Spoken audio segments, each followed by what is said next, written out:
నమస్కారం. Welcome to Telugu Batasari YouTube channel. నేను మీ భాస్కర్ మాట్లాడుతున్నాను. ఈరోజు ఆసియా ఖండంలోనే అభివృద్ధికి మారుపేరైనటువంటి సింగపూర్ వెళ్తున్నానండి. అక్కడ మా అమ్మాయి కుటుంబంతో కొన్నాళ్ళు గడిపి వద్దామని. ఇప్పుడైతే శంషాబాద్ ఎయిర్పోర్ట్లో ఉన్నా. పొద్దున్న 6 గంటలకు బయలుదేరాం.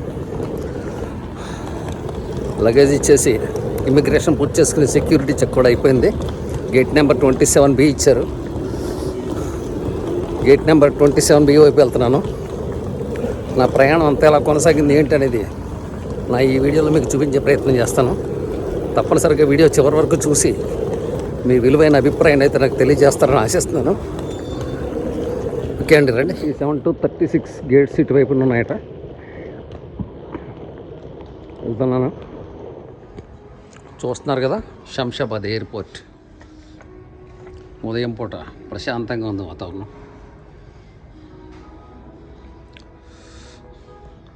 ఎయిర్పోర్ట్లోకి అయితే వచ్చేసాను. ఇక్కడ వెయిట్ చేస్తున్నాను వెయిటింగ్ హాల్లో. ఫ్లైట్ వచ్చాక మళ్ళీ షూట్ చేస్తాను. ఓకే.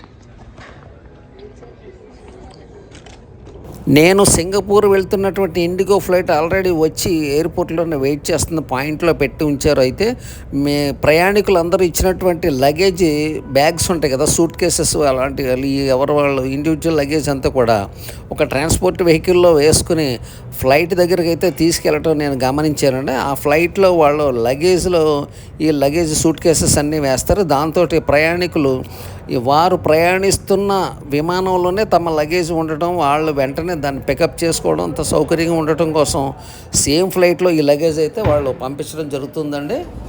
లగేజ్ మొత్తం ఎక్కించిన తర్వాత మనకైతే అనౌన్స్మెంట్ వచ్చిందండి. ప్రయాణికులందరినీ విమానం ఎక్కవలసిందిగా వాళ్ళైతే విజ్ఞప్తి చేశారు. దాంతో ప్రయాణికులందరూ విమానం వైపుగా కదలటం జరిగింది. ఫ్లైట్ దగ్గరికి ఫ్లైట్ వచ్చింది. ఫ్లైట్ ఎక్కడానికి అదిగో ఫ్లైట్, మనం ఎక్కవలసిన ఫ్లైట్ అది.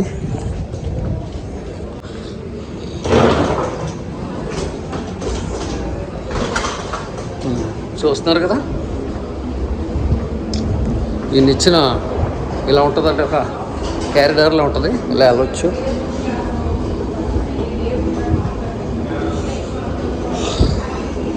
ఓకే, సింగపూర్ ఫ్లైట్ అయితే ఎక్కుతున్నామండి. క్యూలోకి వెళ్ళిపోయా. ఫ్లైట్ ఎక్కే ముందు మనకి ఇచ్చినట్టు బోర్డింగ్ పాస్ అయితే చెక్ చేస్తారని వాళ్ళు చెక్ చేసి లోపలికి అలౌ చేస్తారు. మనకి కేటాయించిన సీట్లలోకి వెళ్ళి మనం కూర్చోవచ్చు. నాకైతే 8A నెంబరు సీటు ముందే బుక్ చేయటం వల్ల నాకైతే విండో పక్కనే అయితే నాకు సీటు కేటాయించబడిందండి. 8A విండో సీటు, విండో పక్కనే కూర్చున్నాను.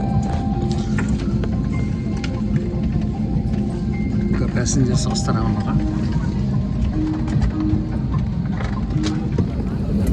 ప్రయాణికులందరూ విమానం ఎక్కడ పూర్తయిందండి. అందరూ తమ లగేజ్, హ్యాండ్ లగేజ్లు అన్నీ కూడా పైన క్యాబిన్లో పెట్టుకోవడం జరిగింది. వెంటనే పైలట్ అయితే అనౌన్స్మెంట్ చేస్తున్నారు, అందరూ సీట్ బెల్ట్లు సరిగా ధరించాలని చెప్పి, గట్టిగా ఫాస్ట్ టైం చేసుకోవాలని చెప్పి చెప్పడం జరిగింది.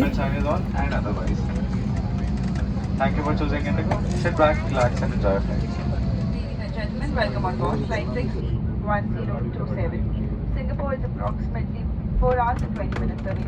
Our aviators today are Captain Rishabh and First Officer Anushri, alongside our crew members Nima, Sujana, Naina, Eliza, and I, each of the lead cabin crew member. We speak English and Hindi. From always safe to service from the heart, we are committed to making your journey hassle-free and comfortable. Your cooperation with crew instructions helps us provide you a pleasant journey. As your travel companions, it is simply wonderful to connect you with India by Indigo. Thank you. విమానం బయలుదేరడానికి సిద్ధంగా ఉందని చెప్పి Singapore వెళ్ళడానికి పట్టే సమయం సుమారుగా 4 గంటల 20 నిమిషాలు పడుతుందని, అలాగే అక్కడ ఉన్నటువంటి ఎయిర్ హోస్టెసెస్ పేర్లు చెప్తూ వారి సేవలు మనకు అందుబాటులో ఉంటాయని, అలాగే వారు హిందీ, ఇంగ్లీష్లో తమ సంభాషణ కొనసాగిస్తారని, అవసరమైన వారి సేవలను వినియోగించుకోవచ్చని చెప్పి ఎయిర్ హోస్టెస్ అయితే అనౌన్స్మెంట్ ద్వారా తెలియజేయడం జరిగింది. దాంతో విమానం అయితే నెమ్మదిగా టేక్ ఆఫ్కి సిద్ధమైందని, విమానం బయలుదేరుతుందని నెమ్మదిగా రోడ్డు మారి అక్కడ ఉన్నటువంటి టేక్ ఆఫ్ రోడ్లోకి అయితే విమానం వచ్చేసిందండి. చాలా స్పీడ్గా వెళ్తుంది విమానం. చాలా స్పీడ్గా వెళ్తే ఒకసారి టేక్ ఆఫ్ తీసుకుంది. మనకైతే నెమ్మదిగా విమానం అయితే ఆకాశంలోకి ఎగురుతూ మనకి భూమి ఎలా కనిపిస్తుందండి. కింద భూమి అయితే మనకి ఇలాగ కనిపిస్తుంది. శంషాబాద్ ఎయిర్పోర్ట్లో ఉన్న మనం హైదరాబాద్ నుంచి సింగపూర్ అయితే నేను ప్రయాణం చేస్తున్నాను. సింగపూర్ వెళ్తుండగా ఈ హైదరాబాద్ శంషాబాద్ విమానాశ్రయంలో ఇలా టేక్ ఆఫ్ తీసుకున్న తర్వాత కిందనున్నటువంటి భూభాగంలో ఉన్నటువంటి ఇళ్ళు, ఫ్యాక్టరీలు, రోడ్లు అయితే మనకైతే ఇలా కనిపిస్తున్నాయండి. చూస్తున్నారు కదా, చాలా చాలా పైకి ఇంకా వెళ్తూనే ఉంది. పైకి వెళ్ళినంతసేపు కూడా విమానం కొంతమందికి కళ్ళు తిరగటం ఇలాంటి లక్షణాలు అయితే ఉంటాయండి. చాలామంది కళ్ళు మూసుకుని కూర్చుంటారు. సీట్ బెల్ట్లు అయితే మనం గట్టిగా దాన్ని ధరించాలి. కొంతమంది అయితే కళ్ళు మూసుకుని తల అయితే ఒళ్ళో పెట్టుకుని కూడా కూర్చుంటారు. అలాగే ఫ్లైట్లో మనం తీసుకోవాల్సిన జాగ్రత్తల గురించి తెలియజేస్తూ ఒక బుక్లెట్ అయితే ఫ్రంట్ సీట్లో అలాగా అందుబాటులో ఉంచారండి. అలాగే వామిటింగ్స్ అయితే మనం సేఫ్గా ఒక క్యారీ బ్యాగ్ కూడా ఇచ్చారు. ఇదే కవర్లో పుస్తకాలు, మ్యాగజైన్స్ అయితే కూడా ఉంచారండి ఇందులో.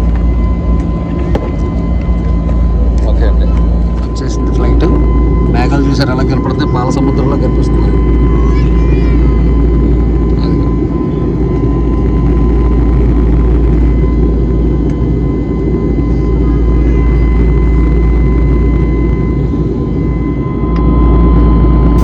మనం ప్రయాణిస్తున్న విమానం ఆకాశంలో నిర్ణీత ఎత్తుకు చేరుకున్న తర్వాత మాత్రమే వాళ్ళు అయితే మనకి ఫుడ్ సర్వ్ చేస్తారండి. నాకైతే మా అమ్మాయి పన్నీర్ టిక్కా ఆర్డర్ చేసింది. అదైతే వాళ్ళు సర్వ్ చేసి ఇచ్చారు నాకు. మా పన్నీర్ టిక్కా అయితే చాలా బాగుంది. దాంతోపాటుగా ఒక కాఫీ కూడా ఇచ్చారు. చాలాసేపు ప్రయాణం చేసిన తర్వాత సింగపూర్ భూభాగంలో అయితే మన విమానం ప్రవేశించిందండి. సింగపూర్లో విపరీతమైన వర్షాలు పడుతున్నాయని, ల్యాండింగ్కి చాలా లేట్ అవుతుందని, విపరీతమైన ట్రాఫిక్ జామ్ వల్ల మన విమాన ల్యాండింగ్కి అయితే అనుమతి రాలేదని పైలట్ చెప్పడం జరిగింది. దాంతో విమానం గాలిలోనే చక్కర్లు కొట్టడం మొదలుపెట్టింది. అప్పుడే 15 నిమిషాల నుంచి ఫ్లైట్ అయితే రౌండ్స్ కొడతానే ఉందండి. వర్షం పడిందంట. కింద ఎయిర్ ట్రాఫిక్ కంట్రోల్ నుంచి ఇంకా సిగ్నల్ రాలేదు. చాలా ట్రాఫిక్ ఉందంట. దానివల్ల ఫ్లైట్ అయితే రౌండ్స్ కొడతానే ఉంది. ఇందాక నుంచి 15 నిమిషాలు దాటిపోయింది. ఆల్రెడీ నేను చూశాను. వేరే ఫ్లైట్ కూడా ఈ ఫ్లైట్ కంటే కింద రౌండ్స్ కొడుతుంది. అది ఇంకా సిగ్నల్ రాలేదు. ఇంకా తిరుగుతూనే ఉంది ఫ్లైట్, గాల్లోనే తిరుగుతుంది. మరి ఎంతసేపు అది ఇండికేటర్ పోతుంది. మరి ఏం చెప్పాడు చూడాలి. ల్యాండింగ్ కోసం అనుమతి వచ్చినట్టుంది. ఎయిర్ హోస్టెస్ తిరిగి చెప్తున్నారు అందరికీ కాషన్స్, సీట్లు పైకి లేపమని.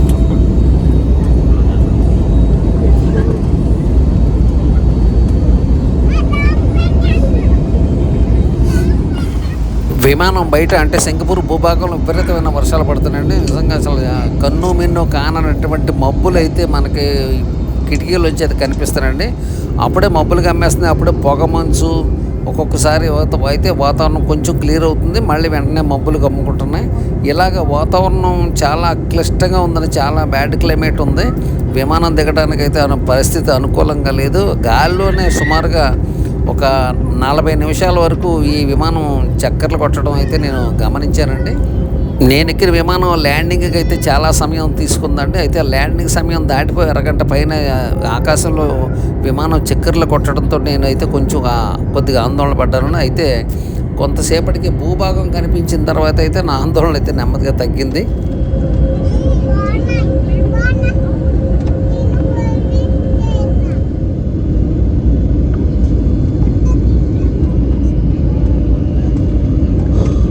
వచ్చేసినాడు సింగపూర్ ఎయిర్పోర్ట్లోకి ఎంటర్ అవుతున్నాం.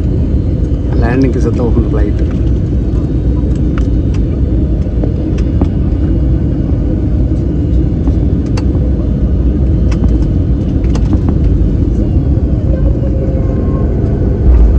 ల్యాండ్ అయిపోయింది.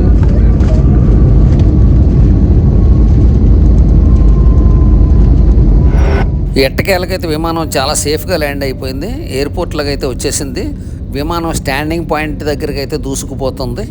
అన్నట్టుగానే విమానాశ్రయం మొత్తం జలమయమైందండి. విపరీతమైన వర్షం కురుస్తూనే ఉంది. ఇంకా కూడా చాలా గట్టిగానే పడినట్టుంది వర్షం. దానివల్లే విమానం ల్యాండింగ్ అయితే చాలా లేట్గా అయితే వాళ్ళు అనుమతి ఇవ్వడం జరిగింది. దాంతో విమానం సుమారుగా ఒక 45 నిమిషాల వరకు లేట్గా అయితే ఎయిర్పోర్ట్లోకి వచ్చింది.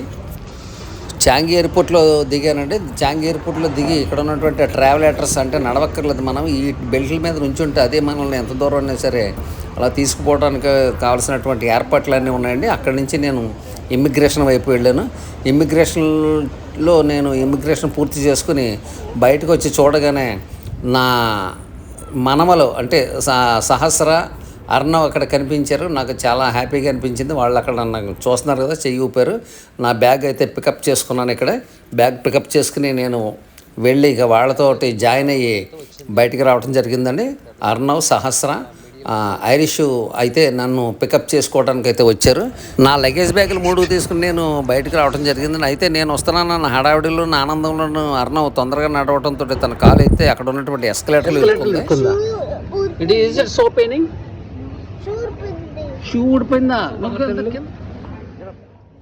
అదృష్టవశాత్తు అది చిన్న గాయం కావడంతో పెద్దగా ప్రమాదం జరగలేదు. లేదంటే కనుక ఎస్కలేటర్లో కాలు ఇరుకోవడం అంటే మామూలు మాటలు కాదు, పెద్ద ప్రమాదమే తప్పిందని ఊపిరి పీల్చుకున్నాను. ఈలోగా ఆఫీస్ నుంచి మా అమ్మాయి పార్వతి అయితే రావడం జరిగిందండి. అదండి నా సింగపూర్ ప్రయాణం మొత్తం మీరు చూశారు కదా.